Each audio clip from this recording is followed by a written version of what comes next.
Today I'm showing you guys how I transformed this IKEA stall cabinet into something more rustic and warm. I did this before in my previous home and it was such a hit. I got so many compliments on it. If you want to see how I made this, please keep watching.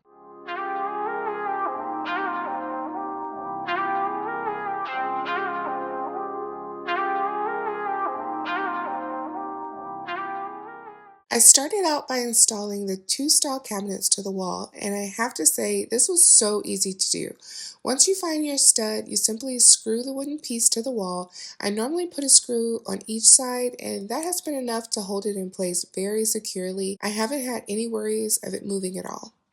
So this is the completed look for one of the stall cabinets. I do like this new design. It looks like IKEA upgraded their design from before.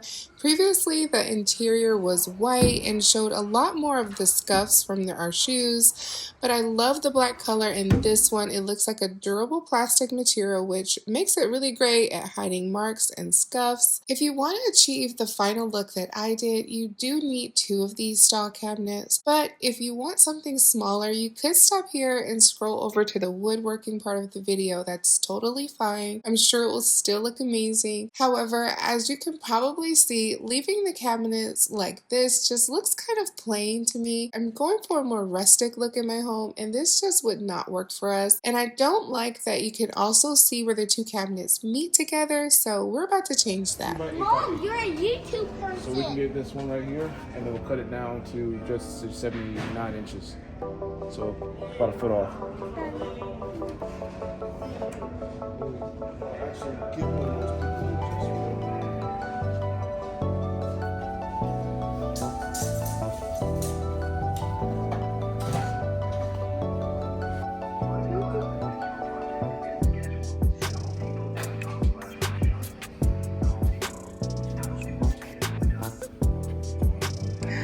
I said the same thing. I think it's gonna be golden oak.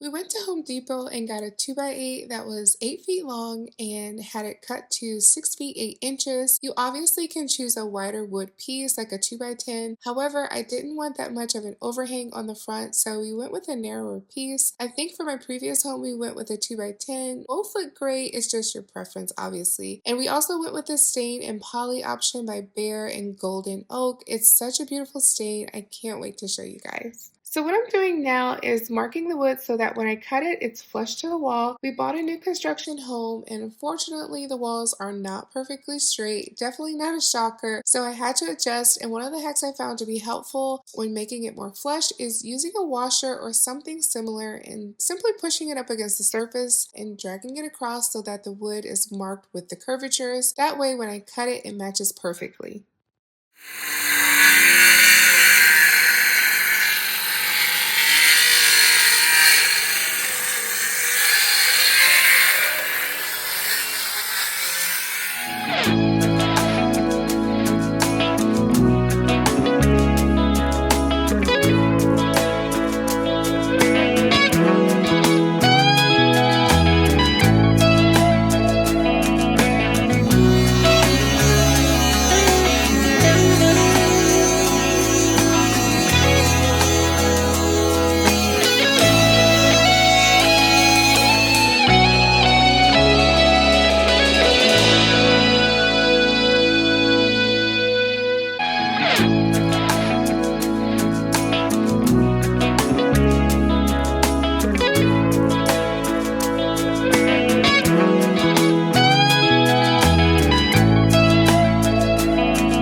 you notice, when sanding, I wasn't trying to be too perfect. I really wanted more of a rough look on it, so I wasn't completely flat with the sander. At times, I was more at an angle to get more indents and scuffs. I did, however, make sure to smooth the edges and the end pieces. Even though I wanted a rough look to the wood, it was still important to keep it smooth. When staining, it just makes it easier, and because this is something we're still going to be touching, I didn't want it to be an unpleasant feeling.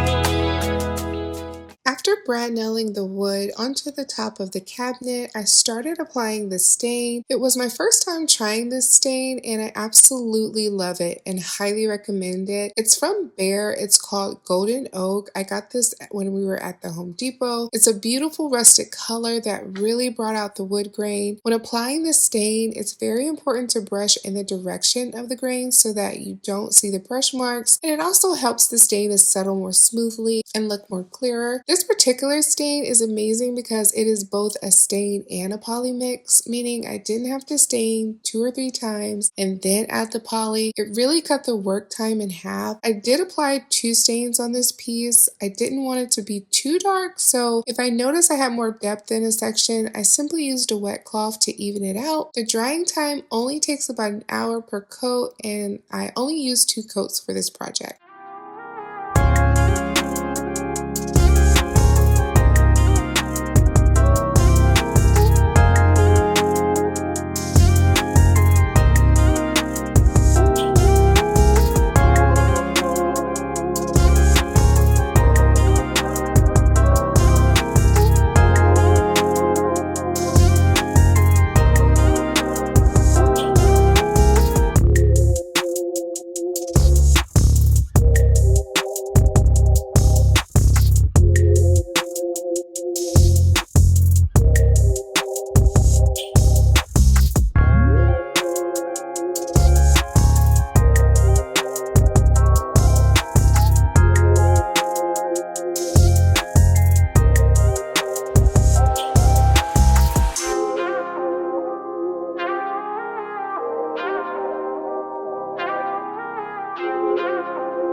And just FYI, make sure you stain underneath the wood, especially if you're using a more darker shade. You might think it won't be noticeable, but in my experience, it totally is. I didn't do this with my first home, and I wish I did, so now I'm making sure to stain every inch of this thing. It just looks better. Also, this may seem obvious, but make sure to put something on the ground if it's your first time staining or painting. I would definitely tape around the cabinet so you don't get anything on your walls as well, or you could also stain the wood before you install it in your home. I wanted to get this project done quickly, so I didn't stain prior to installing, which ended up being the easiest option for me. Thankfully, the stain didn't give off any chemical smells, but I did make sure to leave the doors and windows open just in case. But overall, this was the fun part for me. Just seeing my vision come to life was everything.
So this is what the first coat looked like. It wasn't dry yet, but I already was very in love with the color. This is golden oak, and you definitely see that in its shade. I really, really love it. It's still a little too light at this point, so I was pretty certain I was going to go in with the second coat, but if you guys like this color the way it is, you don't have to do 2 coats, but it does have poly in it, so you might want to do 2 coats just to make sure that you get that nice shiny look. I did go with the gloss in my stain, and it's just beautiful. This is what it looks like when it's dried, and as you can see, you start to get the shine, but just not enough, so you need that second coat, but it's so beautiful. I was really, really happy with this color. The one thing about wood, especially after it's sanded, is that it's very porous, so it's very hard in the beginning to kind of see when you first put the stain on just what it will look like once it's dried. So I was very happy to know that it was pretty even. The second coat that I'm doing now is showing all of the shine, which I was really happy about because I love that glossy look, and it was just a beautiful color. I was able to achieve a slightly darker tone. The first coat was just a little too light, but the second coat was just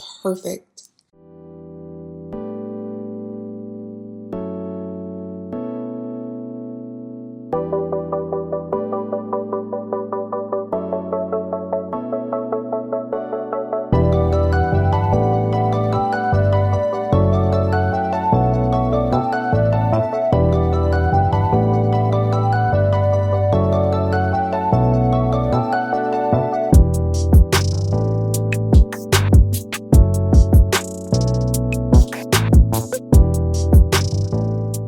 For the last step, I caulked around the cabinet just to give it a more polished look. It helps conceal any gaps, and even though I try my best to make the wood sit flush against the wall, you'll always have a small gap, and that's when the caulking can really elevate your piece. It makes it look built in and like it has always been there. This is the final look, and it's just beautiful. I'm not a professional, I'm just a mom with some DIY skills, and this was not hard to do. Anyone can make this, and there's so much room for customization. I plan on making some shelving for our living room and my office. I just love that golden oak stain so much. I want to use it again throughout the house, so make sure you subscribe so that we can learn together. Overall, I'm very happy with this and proud of myself. If you guys have any questions, please feel free to leave them below in the comment section. If you do end up making it for yourself, also please send me a photo on my Instagram so that I can repost your creations. I'm so excited to see what you guys create. Happy DIYing!